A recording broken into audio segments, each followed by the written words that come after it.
Okay, well, I'm in Woolworths at Smithfield, just on the road with Lynn and her mum, who's given me a lift here today. I was under the impression that the buses weren't running, so I missed the medical appointment.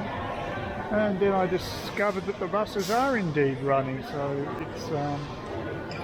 I could have actually done that, what I was intending to do today, but the strike that was threatened that I read about online didn't occur.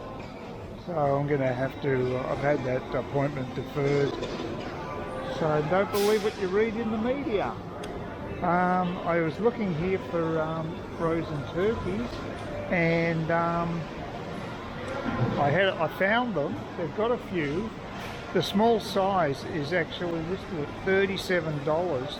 Now I remember last year the same turkey, the same size, when I bought it at Central was about $22.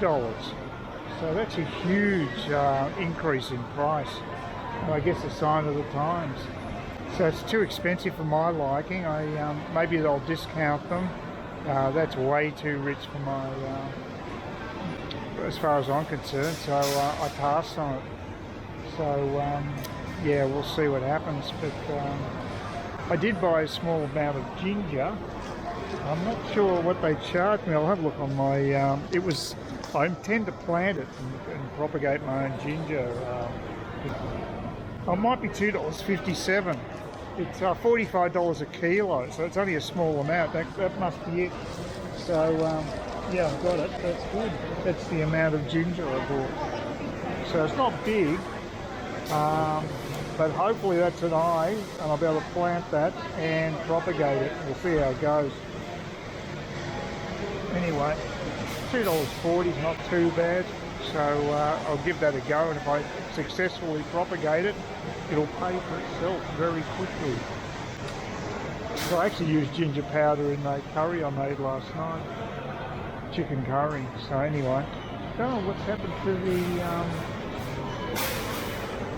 the Lynn and Mum. They're in there somewhere. Hopefully they'll be here soon.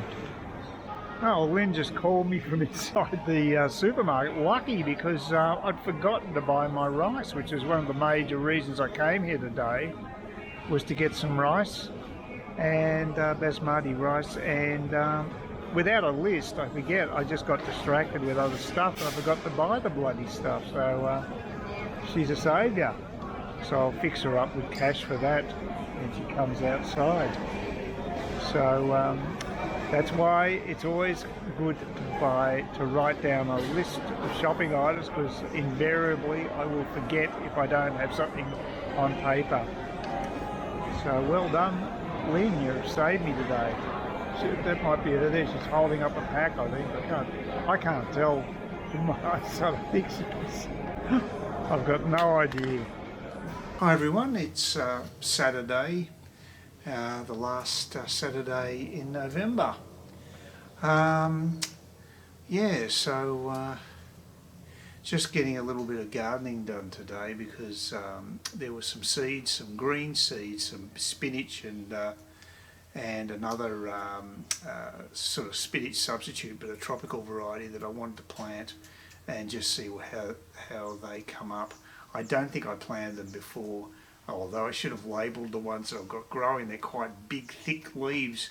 I'm pretty sure they're edible, and but they're not they're not like spinach. They're much thicker, so I don't know if they're really going to be the go. But at least I got off my backside today, and I actually put down some more seeds, so that's good. Yeah, the weather's as usual. It's around the 30-31 degree mark, pretty standard stuff. We've had a little bit of rain here, but nothing like what the rest of the country's apparently taken on, especially on the east coast. There's apparently very severe rain and flooding and what have you, so I hope everybody's safe and okay.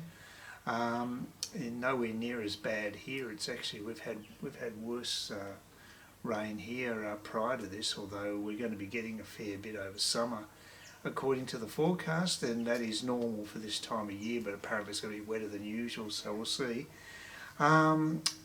Got some relatively good news regarding the Thailand trip. I was a little pissed off that I'd have to do a PCR test not only at the departing airport, which would be Sydney, but you'd have to do one on arrival, necessitating one night of quarantine in a hotel. And with that, you'd have to pay for special transport to the hotel, even though it was actually, it's an airport hotel that I've actually booked for that one night.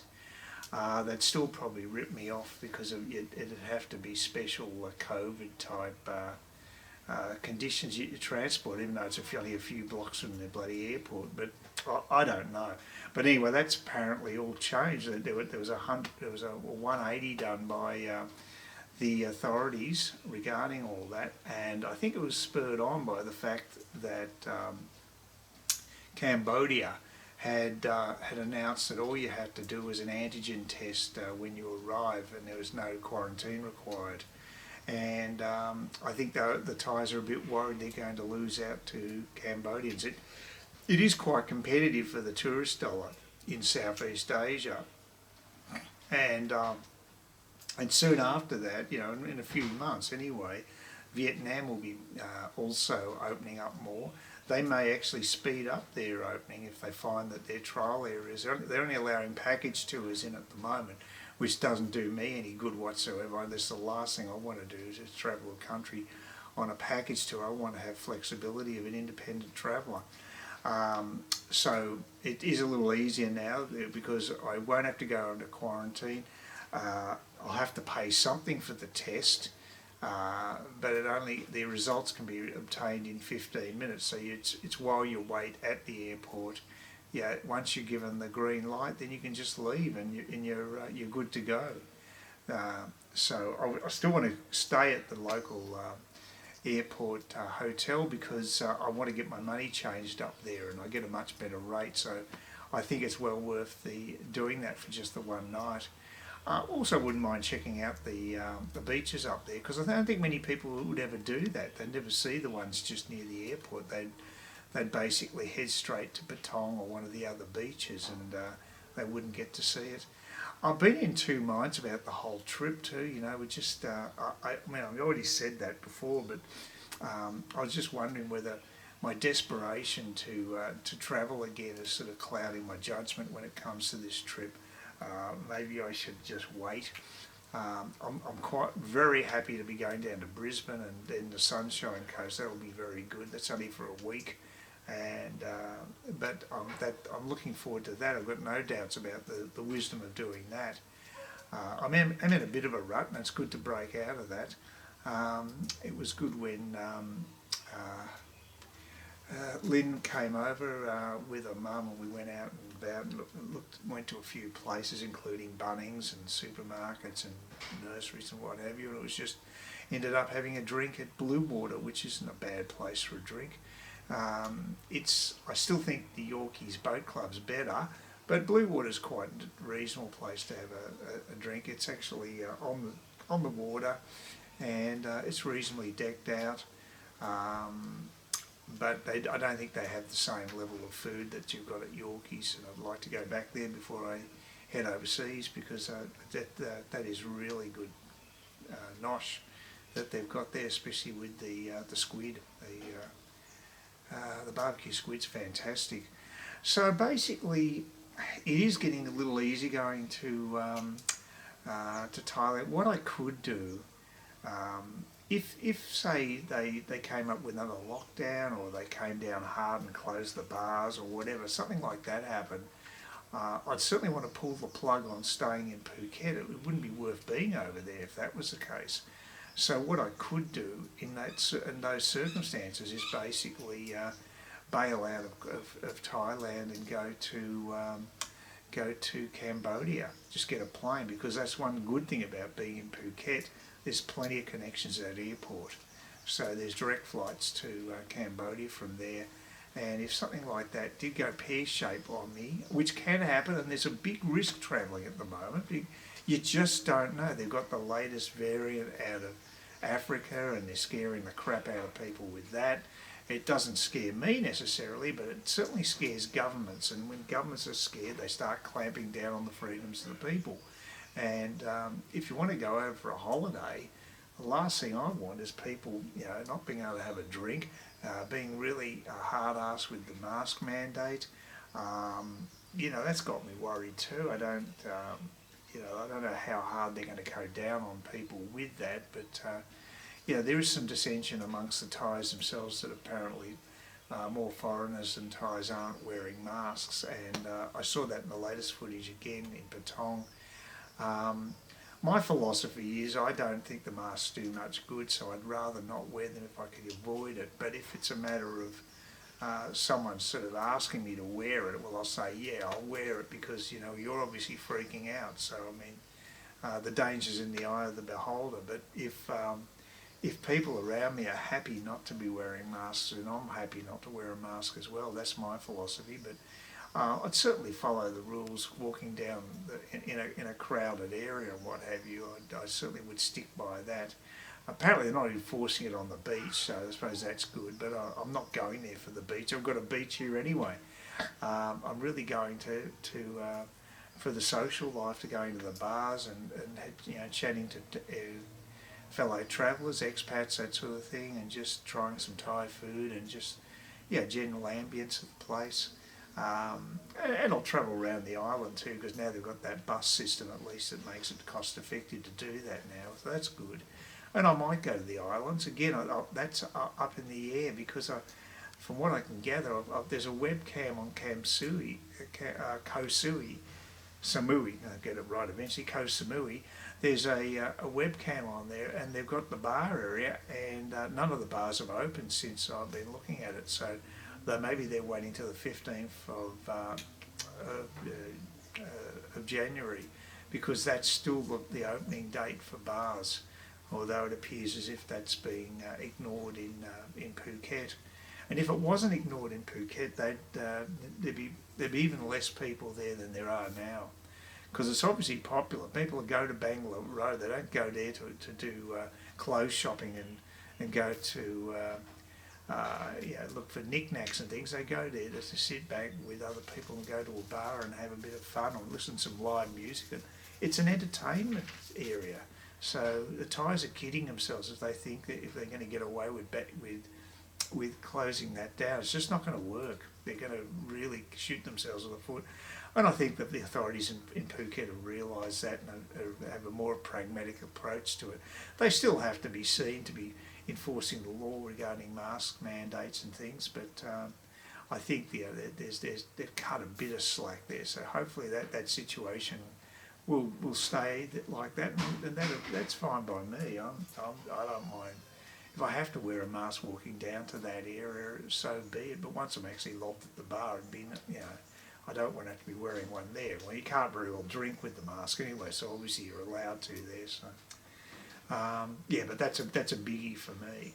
And there's a huge risk going at the moment because, like I said, there's lockdowns in Europe, so it could be more widespread. So you are rolling the dice going on a holiday at the moment overseas, but I do really want the experience as well. So it's cost benefit. You've got to make your own personal cost benefit analysis, I guess. Also, I saw some interesting information about real estate here. I did another check of Kiwara Beach, and the prices here have gone up yet again. This is the realestate.com profile of particular suburbs, and I did a search on my own suburb, and it's jumped up about 10,000-15,000 since the last time I looked, which only a few weeks back. And apparently what's happening is there's a huge demand from interstate for people to buy into places like the Gold Coast and Sunshine Coast. They're really red hot when it comes to interstate inquiries. But what's actually happened as a consequence of that is that people in those areas are selling properties to people interstate, getting nice and cashed up, and then they are in turn looking to move further north to places like Cairns, Townsville, etc. And so a lot of the demand here is not just from interstate, it's also intrastate demand from people in the Gold Coast and Sunshine Coast who have sold.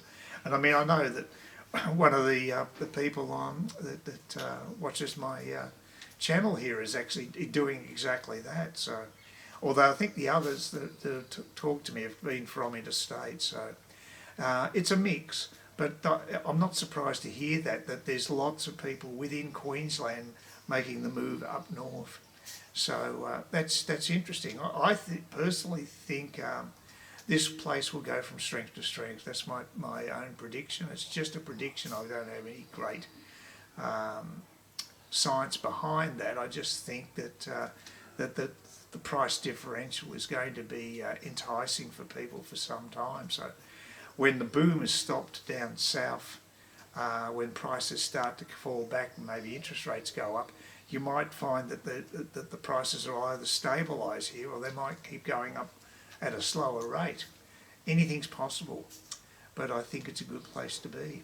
Anyway, that's just a bit of an update, and as you can see from the previous part of this video, that the price of meat and things have gone up in the supermarket, with the turkey going up quite a bit.